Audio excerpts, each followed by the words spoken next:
Hello सी। सो आज हम पढ़ेंगे स्वामी विवेकानंद का युवाओं से भाग 4 पार्ट 4। अभी तक इसका 3 पार्ट हुआ, class 10, 11, 12। So this is class 13।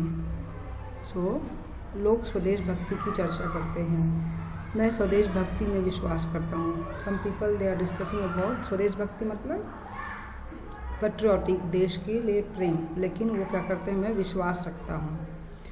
He will not discuss, he will trust. पर स्वदेश भक्ति के संबंध में मेरा एक आदर्श है।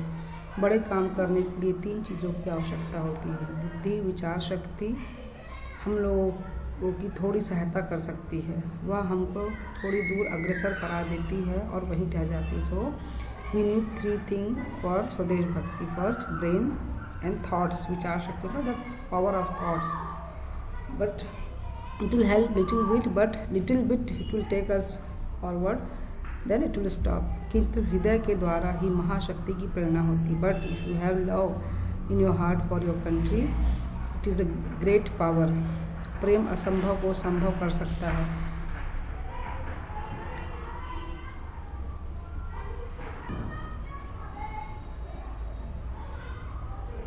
जगत के सब रहस्यों, यहाँ पर एक वन क्वेश्चन है, बहुत इंपॉर्टेंट है, जो हमेशा आता है कि किससे असंभव को संभव कर देता है? प्रेम। ये बहुत इंपॉर्टेंट लाइन है। जगत के सब रहस्यों का द्वार है प्रेम ही है।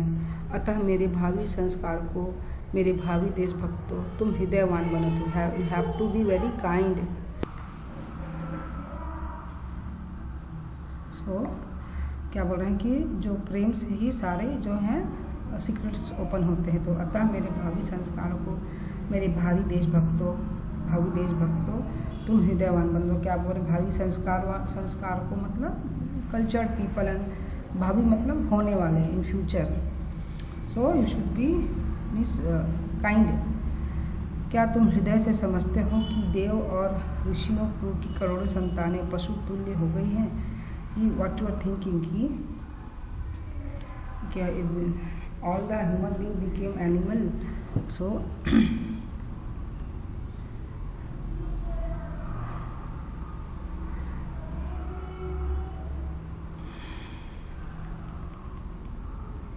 क्या हृदय में अनुभव करते हो कि करोड़ों आदमी आज भूखे मर रहे हैं? Are you feeling the people are hungry, people are become like animal, और वे कई शताब्दियों से भांति भूखे मरते आ रहे हैं? Are you feeling they are dying because of hungerness? क्या तुम समझते हो कि अज्ञात के काले बादल ने सारे भारत को आच्छन्न कर लिया है? आच्छन्न मतलब कवर करना, अज्ञात मतलब something is wrong in our country. Did you feel like that? He was asking. क्या तुम कभी अनिद्रित हुए हो? अनिद्रित मतलब sleepless. Are you thinking about this? क्या तुम यह सब समझकर कभी अस्थिर हुए? अस्थिर मतलब unstable, means your mind get disturb sometimes because of this thing. और क्या कभी यह भावना तुम्हारे रक्त में मिलकर तुम्हारी धमनियों में बही है? So in your blood did you feel the धमनी मतलब this one our nerves and everything. So did you feel your heart feel like that? Did you feel like this thing? क्या वह तुम्हारे हृदय के स्पंदन से कभी मिली है? स्पंदन मतलब heart beat. Did you feel that your feelings are mixing with your heartbeat? Means from your heart you have to think. Mainly he want to tell you like this. क्या उसने कभी तुम्हें पागल बनाया है? Are you became mad because of this? क्या कभी तुम्हें निर्धनता और नाश का ध्यान आया है? Means poverty and everything. Did you think about this?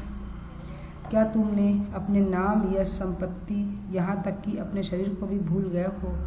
क्या तुम ऐसे हो गए हो? यदि हो तो जानो कि तुमने स्वदेश भक्ति की प्रथम सीढ़ी पर पैर रख लिया। If you are thinking means you are true country lover, means तुम देश के जो है सबसे बड़े भक्त हो। If you are thinking all this things are disturbing you, people are hungry, people are poor in our country, something is going wrong, you are become sleepless because of your country, means you are a real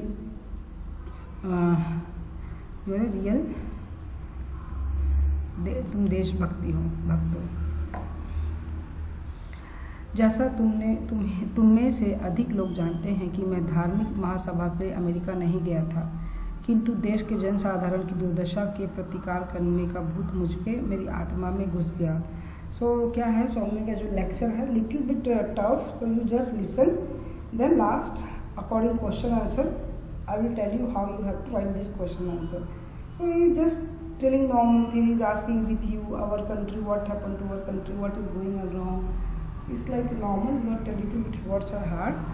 So what it is कि I want to do why I went America, not because of that I went, because with our people दुर्दशा मतलब उनकी जो condition है उसका बदला लेने गया था कि मेरी आत्मा में घुस गया था।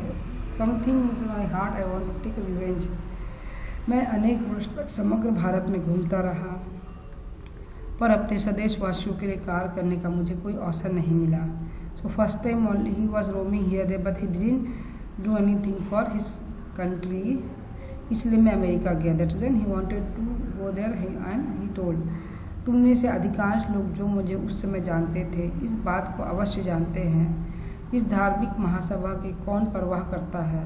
No one is bothering this महासभा मतलब दिस इवेंट्स। यहाँ तक मेरे रक्त मांस स्वरूप जनसाधारण की दशाहीन होती जाती थी, उनकी खबर कौन ले। स्वदेश ही तैसी होने का यह मेरी पहली सीढ़ी है। तो वाई इवेंट में का to show the this one condition of our country, the people how they are living.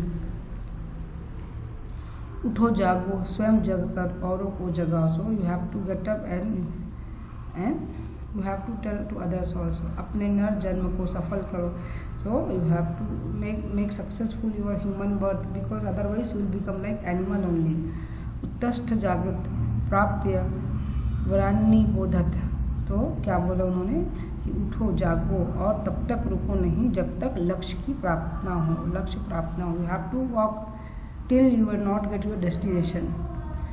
जो अपने आप में विश्वास नहीं करता वह नास्तिक है। तो द पीपल हु आर नास्तिक मीन नास्तिक का अपोजिट वर्ड क्या है? नास्तिक। नास्तिक mean the people who not believe on God. So the people they are not believe on themself, they are only नास्तिक। प्राचीन धर्मों ने कहा वह नास्तिक है जो ईश्वर में विश्वास नहीं करता। So old things, the people who are not believe in god they are नास्तिक। But what is the new thing? नया धर्म कहता है वह नास्तिक है जो अपने आप में विश्वास नहीं करता। यह एक बड़ी सच्चाई है। शक्ति ही जीवन और कमजोरी ही मृत्यु है। If you are thinking that only power, if you are think about dying scaring, that one is your weakness. शक्ति परम सुख, जीवन अजर अमर है। कमजोरी कभी न हटने वाला बोझ और यंत्रणा है। कमजोरी ही मृत्यु है। If you are think you are powerful, then you are a mortal, and that is the first happiness in your life. But if you are thinking you are weak, that one is your burden for you. Yantrana matlab machine is like a machine, and if you are weak means if you are thinking you are weak, then you will die. Means we have to think about power. We are powerful. The power should be in your inside the heart. उपनिषदों में कोई ऐसा शब्द है जो वज्र वेग से अज्ञान राशि के ऊपर पतित होता है, वह बिल्कुल उड़ा देता है, वह है अभी निर्भयता। तो उपनिषद मतलब द थिंग्स, उपनिषद मतलब the books they are writing about soul and all. वज्र वेग मतलब वेरी फास्ट, मतलब जैसे मशीन लाइक एरोप्लेन। सो अज्ञान राशि मतलब दिस वन अज्ञानता में के ऊपर पतित मतलब उसको डोमिनेट करता है। तो ऐसा कौन सा वर्ड है? निर्भयता जो हम जो है, तो एक ऐसा वर्ड है उपनिषदों में जो ऊपर पतित होना मतलब उसके ऊपर डोमिनेट होता है। तो वर्ड में सबसे बेस्ट वर्ड है निर्भयता, फियरलेस। संसार को यदि किसी एक धर्म की शिक्षा देनी चाहिए तो वह है निर्भीकता। तो people should learn about this fearless. If we have some fear means we are weak. यह सत्य है कि इस ऐहिक जगत में अथवा आध्यात्मिक जगत में भय ही पतन तथा पाप का कारण है। So in this whole world everyone no, in this spiritual world, if भय means fear, if you have fear means पतन मतलब डिस्ट्रॉय, एंड सिन पाप, जो आदमी वहीं पर पाप और पतन होता है जब आदमी के मन में कोई डर होता है। If you are scaring with something that only the reason of your destroy. भय से दुख होता है, यह मृत्यु का कारण है तथा इसी के कारण सभी बुराई तथा पाप होता है। If you are feeling scared means that one is reason of your unhappiness, and if you are thinking you will die means that was only reason of your dying. So you should be brave from your heart. First education we should give to the world what? It's a bravery or निर्भीकता।